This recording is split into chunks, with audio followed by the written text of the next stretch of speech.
As children, we were taught that the Shiratal Mustaqim is a bridge in the afterlife that everyone must cross in order to reach heaven. But it is very difficult as walking across a strand of hair that has been split into seven. In other words, an extremely difficult task. Those who fail will end up in hell. But ask yourself, is it the truth?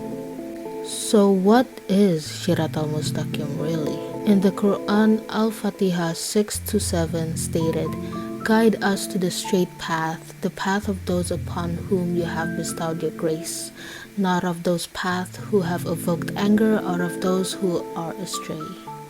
Who? Those upon whom you have bestowed.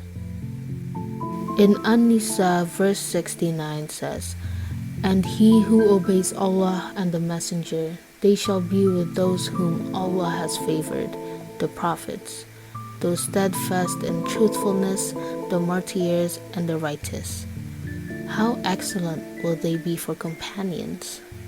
Surah An-Nisa verse 69 explained, "Those upon whom God hath bestowed." Affirmers of truth, Shiddiqin, those obedient to God and His messengers, the prophets. Martyrs, Shahid, and the righteous who are blessed by Allah.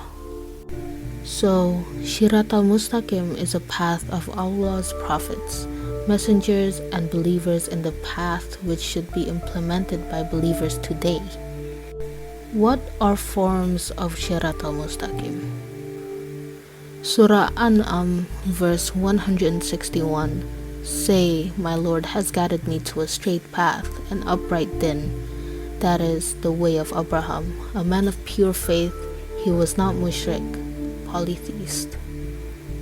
The way of life that Prophet Muhammad brought was not new, but was already given to Prophet Abraham, that was followed by prophets and messengers after him. As written on Surah 22 verse 78, "Strive for the cause of Allah in the way He deserves, for it is He who has chosen you and laid upon you no hardship in the religion.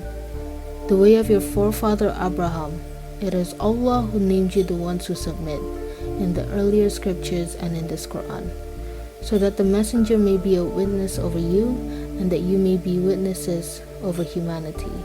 So establish prayer, pay alms tax, and hold fast to Allah. He alone is your guardian." What an excellent guardian, and what an excellent helper. Then what happens if those who do not walk on the path of Shiratal Mustaqim? Is it hell, or is it something else? They are actually people who know and understand what God's missions and His truth are, but choose different way of life that's created by their ancestors. As stated in Al-Baqarah 2 verse 257, Allah is the guardian of the believers. He brings them out of darkness and into light. As for the disbelievers, their guardians are false gods who lead them out of light and into darkness. It is they who will be the residents of the fire. They will be there forever. Lastly, what is Shiratal Mustaqim? Is it a seven-spiked bridge in the afterlife that everyone must cross? Or is it that path that those upon whom God have bestowed His grace?